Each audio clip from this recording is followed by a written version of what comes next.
Good morning everyone. स्वागत है आप सभी का करंट अफेयर्स ईएफएस के यूट्यूब चैनल में।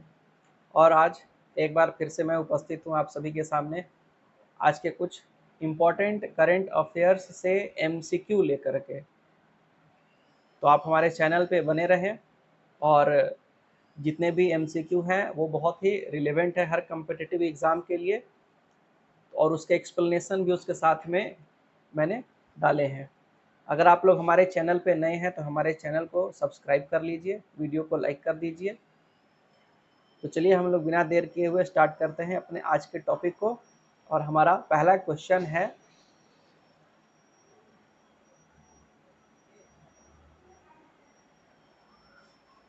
Wadhawan port recently seen in the news is located in which state? Options हैं महाराष्ट्र, गुजरात, केरला, तमिलनाडु। यानी वाधवान पोस्ट जो न्यूज में आजकल रहा है वो किस स्टेट में है? तो इसका सही आंसर है महाराष्ट्र। जो बाधवान पोर्ट है महाराष्ट्र के अंदर में, प्राइम मिनिस्टर नरेंद्र मोदी ने इसका फाउंडेशन रखा है और इसका टोटल बजट जो है वो 76,000 करोड़ रुपए है। और ये दुनिया का one of the biggest port होने वाला है। इस वजह से ये आजकल न्यूज़ में है। एक बहुत बड़े बजट के साथ में भारत सरकार इसको बनवा रही है। कहाँ बनवा रही है? महाराष्ट्र में बनवा रही है। क्या नाम है? बाधवान पोर्ट नाम है इसका। तो चलिए हम लोग अपने अगले क्वेश्चन की तरफ बढ़ते हैं। हमारा अगला क्वेश्चन है, Pova reserve forest which was seen in the news is located in which north eastern state? Pova reserve forest किस नॉर्थ ईस्टर्न स्टेट में अवेलेबल है या प्रेजेंट है? तो इसका सही आंसर है असम। आइए जानते हैं पोवा रिजर्व फॉरेस्ट के बारे में कुछ खास बात। Pova reserve forest in Assam Dhemaji district will soon become a wild life sanctuary. यानी जो पोवा रिजर्व फॉरेस्ट है उसको वाइल्ड लाइफ सेंचुरी बनाने का प्रोग्राम चल रहा है। और ये कहाँ है? आसाम के धेमाजी डिस्ट्रिक्ट में है। It is a rain forest, और ये जो रेन फॉरेस्ट है उसे अब वाइल्ड लाइफ सेंचुरी में कन्वर्ट कर दिया जाएगा। तो चलिए हम लोग बढ़ते हैं अपने अगले क्वेश्चन की तरफ। हमारा अगला क्वेश्चन है, what is acetanilide recently mentioned in the news? Acetanilide क्या है? क्या ये एक क्रिटिकल मिनरल है, एआई टूल है, सिंथेटिक ऑर्गेनिक कंपाउंड है, या इन्वेजिव वीड है? तो इसका सही आंसर है सिंथेटिक ऑर्गेनिक कंपाउंड। तो आइए हम लोग एसिटानाइलाइड के बारे में कुछ इंपॉर्टेंट बात देखते हैं। Acetanilide is a synthetic organic compound with chemical formula C8H9NO।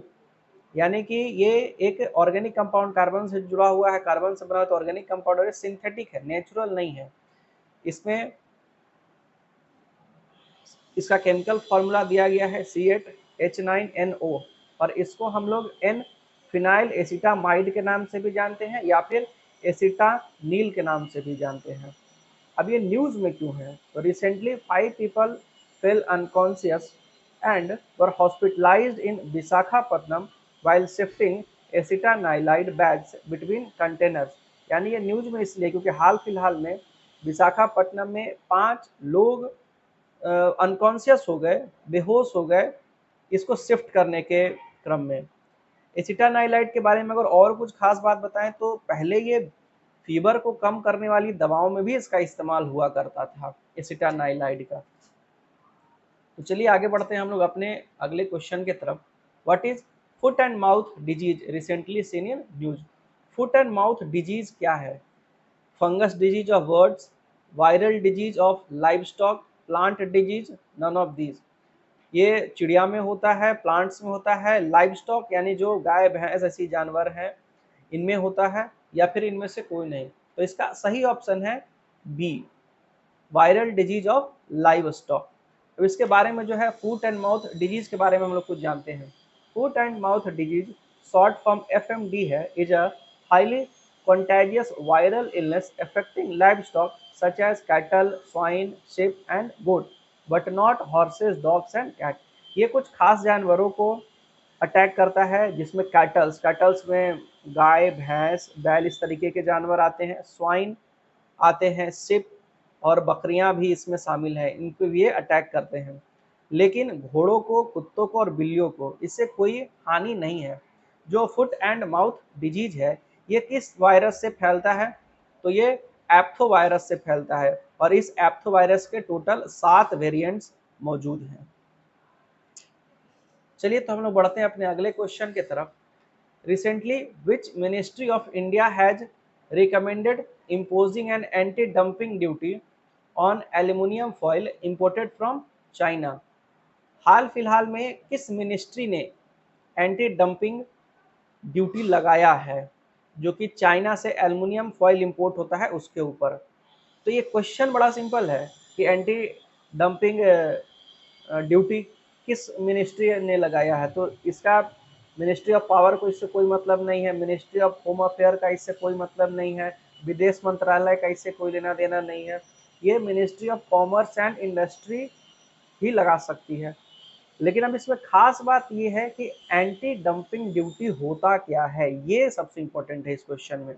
तो एंटी डंपिंग ड्यूटी हम उसे कहते हैं जब हमारे यहाँ कोई प्रोडक्ट किसी दूसरे देश से आ रहा है, जैसे यहाँ पे एल्युमिनियम फॉयल की बात हुई है तो ये चाइना से आ रहा है। तो चाइना क्या कर रहा है कि अपने यहाँ वो एल्युमिनियम फॉयल जो है वो ज़्यादा महंगा बेच रहा है। यानी अपने यहाँ मान के चलिए कि अगर 20 रुपये में बेच रहा है तो यहाँ 18 में ही बेच दे रहा है। अब इसका अब सोच रहे होंगे कि ये तो अच्छी बात है, लेकिन ये बिल्कुल अच्छी बात नहीं। अगर वो अपने यहाँ 20 में बेच रहा है, इसका मतलब है कि उसका एक्चुअल वैल्यू 20 रुपये है, यानी 20 रुपये में लोग उसको खरीद सकते हैं। पर यहाँ 18 में ही बेच करके वो यहाँ के मार्केट प्रोडक्ट को क्या कर रहा है, कैंसिल आउट कर दे रहा है कि सस्ता वाला लोग खरीद ले रहे हैं। 18 में मिल रहा है तो चलिए 18 रुपये में खरीद लेते हैं, चाइना का ही माल है। तो सरकार क्या करती है, ये वर्ल्ड ट्रेड ऑर्गेनाइजेशन की तरफ से हर कंट्री को अधिकार मिलता है कि वो एंटी डंपिंग ड्यूटी लगा सकती है। जब भी कभी इस तरीके का केस आए कि कोई भी एक्सपोर्ट होने वाला प्रोडक्ट का वैल्यू कम हो और अपने यहाँ उसका वैल्यू ज़्यादा रखा जाए, तो भारत सरकार ने भी क्या किया है, उस पर टैक्स लगा करके उसका दाम बढ़ा दिया है। यानी यहाँ भी अगर वो 18 में बेच रही थी तो अब टैक्स बढ़ा दिया ताकि वो अब यहाँ भी 20 में ही बिके, ताकि लोग जो है वो 20 और 20 में एक फेयर कंपटीशन कर सकें, जो भी बिजनेस कर रहे हैं इस चीज़ को। तो हमारे आज के करंट अफेयर में, अभी के करंट अफेयर में इतना ही। आगे के करंट अफेयर्स के लिए हमारे चैनल पे बने रहिए, हमारे चैनल को सब्सक्राइब कर लीजिए, वीडियोस को लाइक कीजिए। तब तक के लिए धन्यवाद।